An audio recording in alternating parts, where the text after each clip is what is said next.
I wanted to welcome Sylvia Mori to my channel and introduce her and also introduce her card deck that she just finished. So Sylvia has a new deck of cards as we're going to talk about. And Sylvia is in Italy. She's been one of my card reading students for a while now. And she just hustled up and made a deck, which I'm so excited about to have another deck to tell you all about. So nice to see you.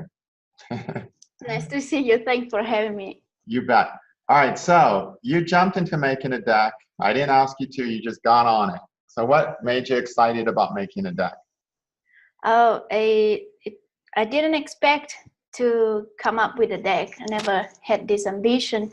It just happened that I've started to study cards and I wished for a lot of free time to study more.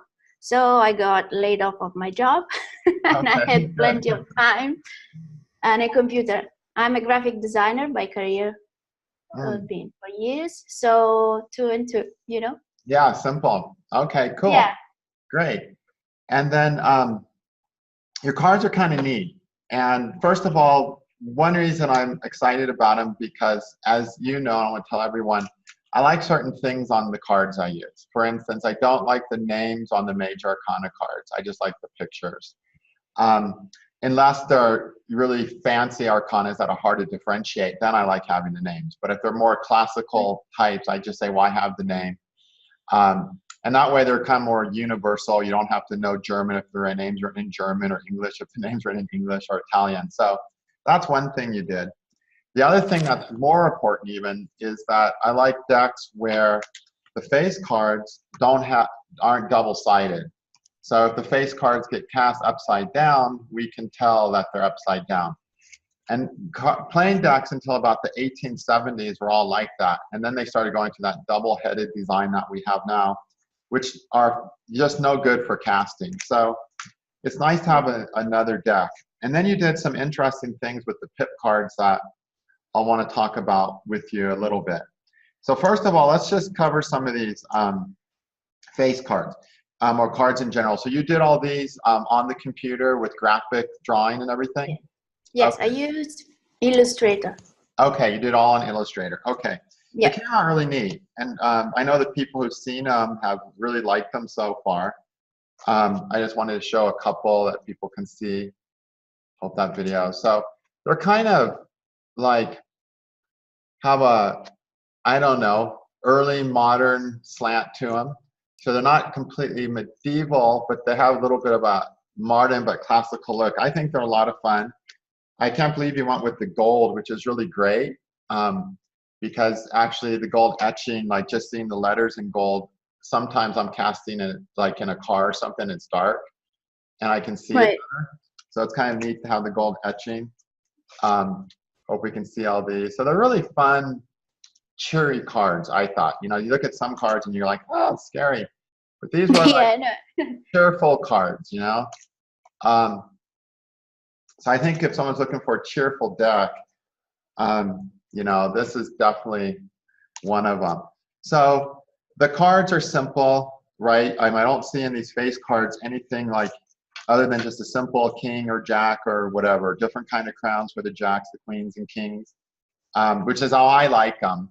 And how I talk about doing them. So that's what you went with, right? Yes. Yeah. I went very simple, and I followed this inspiration really. Good. Very much.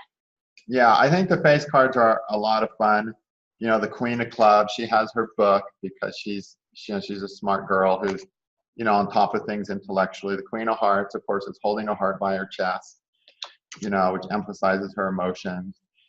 Even the King of Hearts I kind of like because, you know, he's kind of cloaked off and he's kind of a step back, you know, which the King of Hearts is like. He's that person who loves you but sometimes has to do the hard love, and you can't let his emotions and care for you override what he's going to actually do, because he's going to do your highest interest, and sometimes that hurts to do.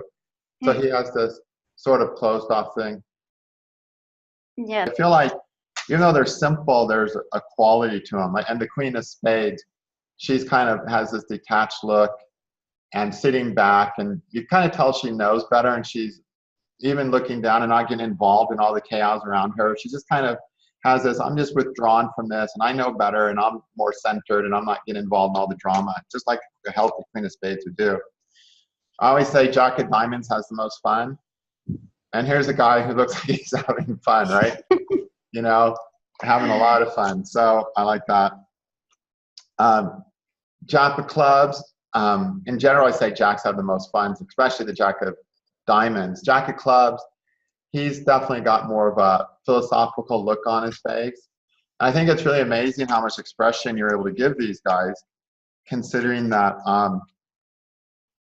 you know, how, you know, did on the computer. And the Jack of Hearts, he's got the long eyelashes. He totally looks like a flirty. He's very flirty. yeah, he totally looks flirty. So I won't go over all of them, but you can definitely see this, you know, these qualities to the cards of there's a mood to each card, even as simple as they are. But I think they're really fun. I remember when I first saw them, I really liked them. Do you want to talk about the face cards at all? Anything special you want to say? Sure. It's my first attempt on illustrating, like first ever. So I was very surprised myself about how they came out, because what I could see is that the cards would give you an instant idea of what the card is about, as you said, and you can see it in the expression of the face and certain accessories. For example, like 3 buttons for the jacks that they, you know, they energize ace, 2, and 3. So that's something. Okay, yeah. Stuff like that, or little hints are hidden here and there. Yeah. Okay, gotcha. So we have to pay attention to the gold details, basically. Yeah, they all numerically match with the meanings of the cards. Okay. And about the fact that they are like not too serious and colorful. I mean, life is dead. It's not too serious and colorful very much if you want to see colors everywhere. Yeah. So I'm a bit like that, and the cards reflect this quality, I think. And I don't know how much intentional it was, but it came out like that. Okay, great. And when you did these on the computer, I mean, do you actually draw with a pen and it goes onto the computer, or you like actually create the image with your mouse? How do you actually do the images? Oh, I use the curves from Illustrator. So you have to pin a spot. Here I get lost in translation, sorry. Okay. But I mean, you have to draw spot by by anchoring a dot and then creating the curve. Yeah, so it's kind of very much time consuming, but nonetheless. But you're doing it with your mouse. You're moving curves and bending curves and shapes to get what you want. You need to find strategic points in order for the curve to come out like smooth. It takes quite a lot of skills, like graphically speaking, to do it like very well. And so it's fun. When you master that, then it's fun. Yeah, it looks like you had a lot of fun. Yes, I did, honestly. Studying cards should not be so much fun. Just joking. Okay, then we have these, the pip cards. And the pip cards have some unusual ones. Where did I put the rest? Oh. Yes. Okay, here they are. Okay, so the pip cards, like here's like the 8 of diamonds, pretty simple. Yes. Some of the interesting things, like say, there's some different configurations. So you don't have the same configurations that most decks have, like modern playing cards. Now this is pretty similar to 8, but the 7's different. You want to explain why the 7 doesn't have the center dot, which most modern 7s do? I would place it like upside down, like that. The idea behind it is that if you take away that a single 7th diamond, then you have the 6 and it's stable. You know, it's pretty square and it goes on a longitude. Okay. Then you place an element of disturbance, quote unquote. So it goes underneath, it shakes the stability, and then when you move on to the 8th, you have stability again. Okay, gotcha. Does it make sense? Okay, and so then in my favorite five, the five of diamonds, you would also put upside down like this too, right? Yeah, that would be upside down in my view, This but would be the right. anybody can use. This is the way it would again. So it's unstable. It's going to change because it's Yes. rotating on that lower wheel. So Okay. if you place them one next to the other one, you see moving from stable to unstable, stable and unstable. And by unstable, it doesn't mean changing. You know, it's just exactly. instant. Yeah, something's going to change. Perfect. Yeah. And then on my okay, I'll ask that one later. Some of the other differences were like in my favorite heart, the three of heart. We've got like explain why it's this way for people. I know why, but tell people. So the two hearts that are close to one another are taken from the two of hearts, like paste, copy and paste, and I placed them on the I looked for the widest distance from the two and the third heart. So it would be in I don't know the English for the word. In like it's not vertical, it's like that. Goes like that. At an angle, yeah. Yeah, kind of. I think. And why is the tree way up here? Why are they so far apart? It's the dramatic way of saying it's flying apart. It's like very dramatic. Okay, yeah, because graphically speaking, have a flying apart quality, right? Yes. So so there's a flying apart quality. Yeah, so I thought that was a neat way to do that. And then one of the interesting things is some of the cards, the 9s and the 10s. When you first sent me a demo deck. Yes. And I first got that deck, and I said, oh, they misprinted these cards. They goofed. They cut off the pips. But then you told me that's how it's supposed to be. So why are these guys losing their heads and their finger toes and things like that? Okay, for two main reasons. One is practical, and it's graphically speaking. I didn't want to lose the proportion of distance between pips. Okay, so when you have 10 pips, it's a lot of stuff. And if I wanted to keep the same distance, I had to arrange the 10 first, and the pips would be very small, and I didn't want that. And that was the first instance. Then when I was trying to figure out how to arrange it, I was, okay, but 9 and 10 are like a super dimension of life.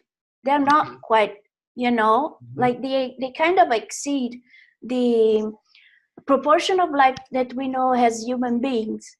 It's like when you get there is you can take the perimeter of the card as one being, okay? And on the 9 and the 10, the experience that we go through are like very much connected to the divine. So the pips, they like bridge between us and the divine. Okay, they touch outside our perimeter. Yes, exactly. Okay. So does it make any sense? Okay. So this is showing that it's going beyond our general human consciousness and awareness. Yes, exactly. Okay. Very cool. All right. Neat. Yeah. I remember I got the first deck and I was like, oh, they misprinted these samples. And then you sent me the finished deck, and I said, wait a minute. And then I had to ask you what that was. So I'm glad everyone will know. Yeah. It's neat. No problem. Okay, I got a call from the printer that he was very worried. Like, there is a mistake. Sylvia, what's going on? And I'm like, go ahead. You're not doing it. All right, so then you had those cards. You got the cards done. I think you printed those like 3 months ago. I printed those in June. June, gosh, time flies. So 6 months ago, you made the deck of 52 playing cards, okay? Back in February. Back in February, okay. And then the reason we're talking now is because you just sent me a deck of major arcana. Yes. So now the major arcanas you can buy separately if you want to, right? Separately or together? Or you can buy, because I see back there you say 74. That's the full combined one, right? Yes, exactly. And then you have in the yellow box, that's the 52, right? Yes, 52. And then there's the major arcana. It's like this. Okay, so everyone doesn't get them in pretty little bags like this, right? No, no, no. That was because these packagings weren't ready, and I'm sorry. You No, no, the understand? bags are cute. I thought you had them all wrapped up really nice. I thought that was pretty neat because I can keep them in there, you know. I mean, I gave that one as well, Okay. but also with the packaging. Okay, neat. Great. So again, I think the major arcanas are really neat. I want to spend a little time on them. First, one thing I like, when I teach the cards, I break the major arcanas into the masculine side and the feminine side. And what I like about it is that you have female characters and all the female side ones, and male characters and all the male sided ones. And one of the things I hate about a lot of the modern arcana cards is that they'll mix the genders between the two sides or make them all female or all male. And that's really one of the important things, is to remember which is the male side and which is the female side. Yeah. So that's one thing that's not unique, but kind of unique for this day and age, where people kind of confuse their genders. Okay. And no pun intended. All right. So so some of the cards are pretty easy to tell. Like let's do ladies first and show us these cards. So this is the moon. Oops, that was the moon. Okay, so we got the moon. Oops. Yeah. Oh. Gosh, I have some bad moon karma going on today. I'll have to see what's going to happen. Yikes. Okay. Then, oh yeah, and the moon is kind of neat. It's just a simple, lady on the moon. I like that. And as I talk in my course, my ideal arcana card of the moon is just the moon. Then we have the Empress. No, Empress, right? Or is that the High Priestess? That's the Empress, right? Empress. Yes. Yeah. And so one of the neat things following, my teachings is that she's holding like two crescents, two moons. And so there's a two quality to her, which is an important quality there.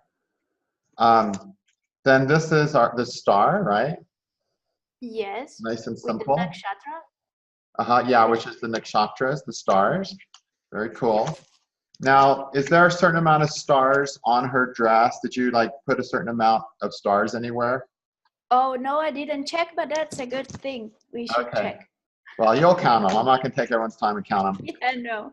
Okay, and then we have temperance, nice classical temperance, mixing the liquids. Yes. And nice beam of light coming through. I like that. There are some resemblance with the traditional. Judgment, right? Or justice, I mean. No. High Priestess. What? Oh, High Priestess. Yes. Okay, yeah, of course. High Priestess. Okay. I got it inspired by the Avalon priestesses. Okay. Okay, type of thing. So very much in contact with nature also. Good thing I didn't do a reading for people with this deck yet, because I would have said, you've got justice. Here's justice, of course. I just opened this up. Yeah. So I just got these majors from you. So justice is simple. She's weighing hearts against diamonds, which is kind of that's a neat thing, because justice being female, of course, is going to have to do with the female suits. Then we got my favorite lady, the devil. The devil. Yeah, she cut in between the two.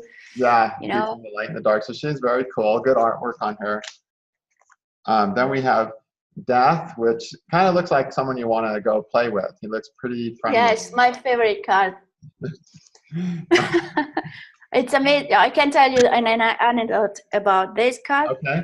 That I like to say that it made itself, because I mean, this skeleton is not something that I'm very accustomed to, but somehow I managed to make it all at once, and it was pretty much all there. And I don't know. I mean, it just came out and it wanted to be alive. I feel like that. Great. Yeah, it's definitely a fun one. And then we've got the Hanged Man, or the Hanged Woman in this case. Yes, long hair. Yeah. Okay. It's kind of neat how she's hanging off the vines. I think the vine is kind of a cool symbol, because it's important to remember that when we're in a state of having to surrender, we're still growing and life is still continuing. And the vine symbolize that life. Yeah. In my thought, it was like if it was in the middle of the lungs, like the leaves like playing as lungs, so it has to breathe. Just Okay. relax and breathe. Yeah, gotcha. Okay, very neat. Yeah. And then we have the Fool. Yes. So pretty in pink, and she's got butterflies and stepping off. So pretty, 9 butterflies. 9 butterflies because it's the 9th major card, or one of the 9s. And then we have the World. This is No, the that's not Wheel the of World. Fortune. The Wheel of Fortune. Okay, Yeah. good. Glad I She asked. got up there. Okay. She got up there. Yeah. So she got up there. All right, cool. So she has a spiral where she Yes. spiraled up through continuing cycles of fortune to a good place. And if you notice, if she Mhm. stands up, she would exceed the edges of the card. Okay. So she in that dimension also. Okay. Okay, gotcha. And the background is like there is the old cycle from night to sunrise. Okay, great, great. And the World, I knew that wasn't the World because this one I knew was the World. It was pretty easy. And it's pretty straightforward, I have to say. yeah, pretty much looks like the World I'm used to. Okay.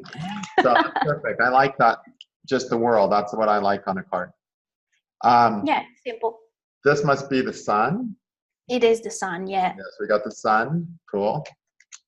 And then we have the Emperor over here. Yes. And the Emperor. It has seeds, flowers, and fruits. Okay, seeds, flowers, and fruits. How come? Okay. Seeds, 4 spades. Okay. Flowers and fruits, it goes with that discussion that we had about the okay, gotcha. Uh-huh. Yeah. Okay, So nice. for now it's like that. But Okay. then we will see. Okay, very good. Then we've got looks like Strength. Yes. All right. I looked for some action that it was pretty common, like something that anybody can relate to, that needed precision, a tool to use to master. So if you chop the wood, you need to do it like, use the right amount of strength No, I and think power. that's a very good symbol for strength. Because lots of times it really is, when it have to be strong, you really have to just be like this, You have to, be strong. It's like a surgeon. You cannot go like No. Okay, perfect. And here we've got the Hierophant or the Preceptor. Yes, pretty, I don't know, traditional if you want. Yeah. I decided to sit him Okay. because a 4, so it's stable, it's like a little, I don't want to say stuck there, but very much connected to the security paradigm. Yeah, very good. And also the stability of the 4 of the chair with 4 legs. Yes, exactly. Because they have a 4 energy for those people who haven't taken my courses. And here we've got, must be Judgment. Yes. No, the Hermit. So it's the judgment. It's the right action. So you find there all the male personas. So they all play an action. So with that card, you decide what action is best to take. Okay, gotcha. Very good. And the meditation is the ultimate action, if you like. So the Gaia ball meditating. Okay, very nice. I was a little confused on that one. But yeah, in the old judgment books, of course, they had the angels up there. And so this has that same flavor of a little yogi up there. Okay. Then we have got the Lovers, which is sort of a fun card. Yes. It's like they're very much connected to one another, choosing one another. Yeah. Like with nature. Okay. Then we have my favorite card, the 7, the lightning struck tower. Yeah. This one is pretty like traditional if you want. Yeah. There is the tree. I wanted to place a tree because life goes on, and life, we go on even if the difficulties are there. So okay, perfect. Great. Yeah. And then we have the Chariot. The Chariot, yeah. Yep. Okay. She's running away. Yeah. And you got like the Rahu vibe to that for sure, I think. Because It's definitely traveling. And if you see the wheels, they draw an 8. oh yeah, the wheels have an 8. See it there, because this is Yeah. 8 in the series. And the reins as well. And the reins are doing an 8 tool. Perfect. Then we have the Hermit, more classical. Yes. And there's that little guy on the bottom corner. What's that? That's a snail. That's what I thought. And there's a snail there because snails are cute, or because they taste good? No, this is a snail because it goes slowly. Okay. So the hermit has to, withdraw and go, take it easy, basically, go into depth and by detaching from the. There's no rushing what he's doing, basically. No, exactly. Yeah, very good. Nice. Okay. And then we have the juggler. Exactly. Or the magician, as it's called more modern wise. I like the word, I like to call him the juggler, because that's actually what he is. That's what he does also. Yeah, that's what he does. And if you count, there are 8. I don't know if you want to call it balls or whatever, because the other 2 are in the outside. Same principle. Cool. So he's got 2 up there in the high ups. Yeah. Okay, neat. So they're definitely a fun deck. It's a comfortable size. Everyone can see. I have big hands, but they're like a nice. Oh, mine are very small. Yeah, so show them. Yeah, on a lady's hands, they're like that. Yeah, I have really small hands, and look. They're a comfortable size. I would say they're, just for a reference point, they're the size of a lot of the European card playing decks you'll find. The American decks are a little bigger, so it's a little smaller than your bicycle deck or whatever normal playing cards you play at the casino. But they're a really nice, comfortable size. They shuffle well, they spread well. You get a good finish on them. It has it's a slippery, but not so slippery that you drop the cards unless you're destined to drop the card. Yeah. Well, yeah. Good job on the paper for sure. Yeah, so good job on all that. What else you want to tell? Anything else you want to tell us about these cards? I don't know. Is that I hope they help people, like in a very productive way. That's all. They could bring healing to people, and to that's all. Great. And are these the only decks you cast anymore? Or do you cast any other decks when you do readings for people? Or you only use I'm using those. Okay, good. I got myself a tarot deck lately, but I still haven't got into it. Okay. but I'm using those. Yeah, I resonate very well with it. So, it's a matter of that. Yeah, they're definitely a fun deck. And they're cute. They have a charm to them. They got good colors. And they have guys with, who go upside down. They don't have double-sided kings and queens, which is really nice. Then for people who want to see the back, this is the back you're still using, right? For now, yeah. Because you had a different back in the prototype you sent, I think. So yeah, then you might have the major arcana back for the people that buy only the major arcana. I made this back. Okay, gotcha. And so I want to explain a few things, or maybe you want to explain, so that people can see you and see your cards more than see me. Okay, why do we have it where you sell the major separate? Because usually a tarot deck you only get all cards, majors and arcana and pip cards all in one, but you're selling it as an option of just majors, just pip cards, or a combined.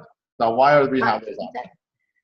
Because like students of your wonderful cards of truth, we can use only the deck, the 52 deck, and it works fine, just fine. If you want to combine the major arcana, then it's up to you. So I didn't want to force it into people, so I made it available like that into actually 3 options like that. Yeah, basically it's about that. Great. Yeah, and what I do, just so people know, I only cast pretty much with the pip cards now, the 52 card deck. Sometimes I will do a reading with just the major, and then I just want these separate actually. And usually I use my big Visconti cards.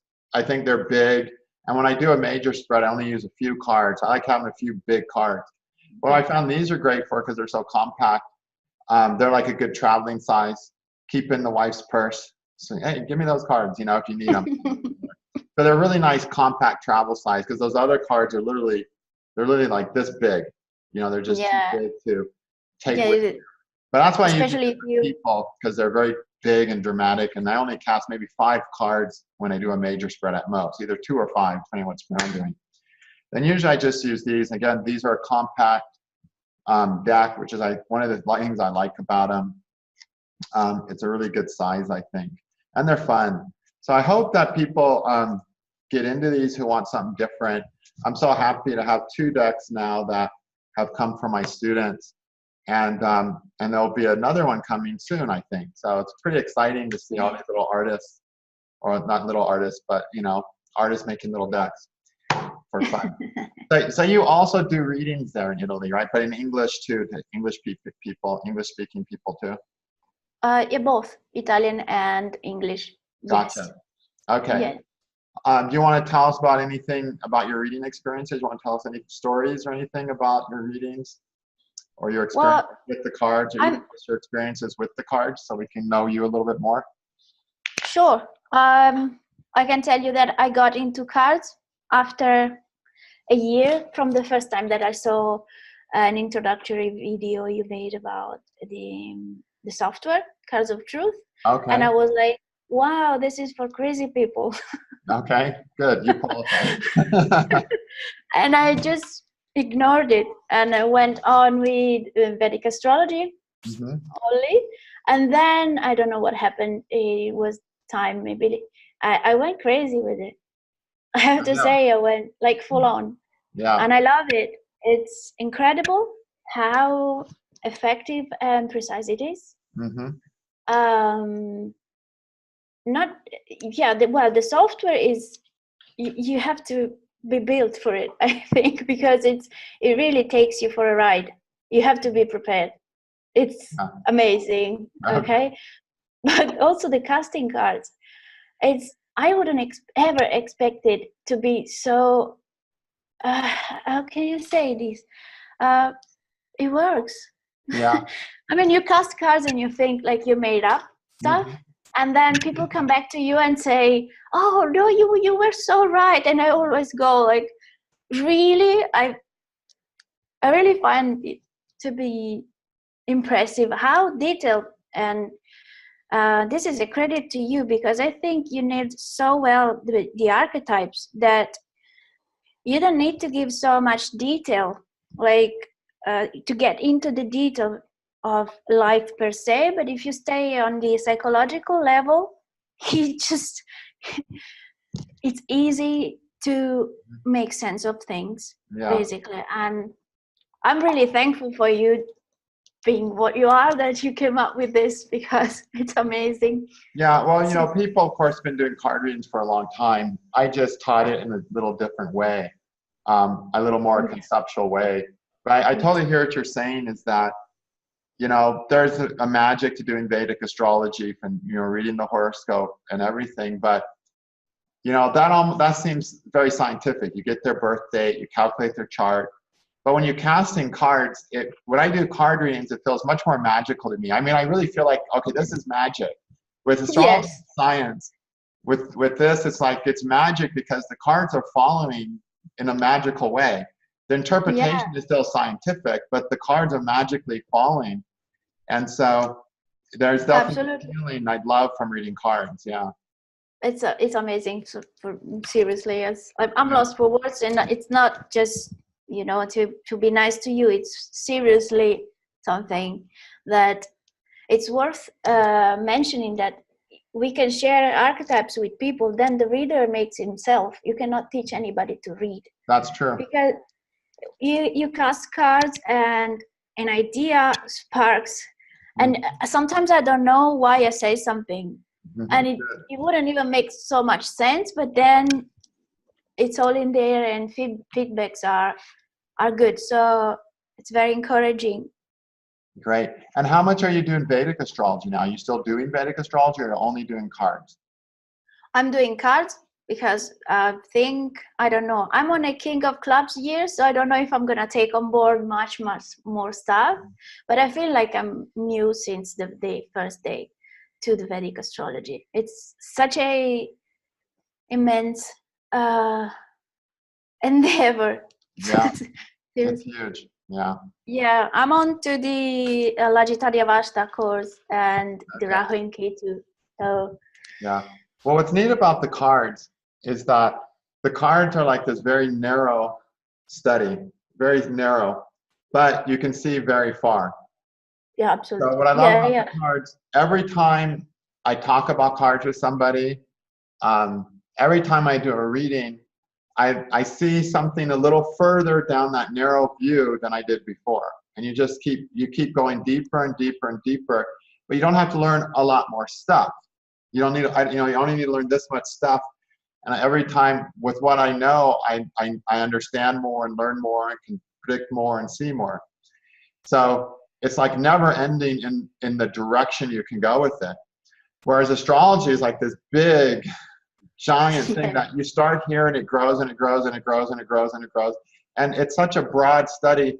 It never ends in breadth. But it also never ends in depth either. So with astrology, you can just get a narrow study and just take that deeper and deeper and deeper, like with the cards. But then there's always these other things nagging you to learn this and learn this. So it becomes so broad. But then you need to go just as deep. So it's just a whole nother dimension. But what I like about the cards, because it's a narrow study, you only have one place to go. And that is deeper and deeper and deeper. And it's always better to go deep with something narrow than to go superficial with something broad, right? And that's Absolutely. Yeah. You missed the tree for the forest.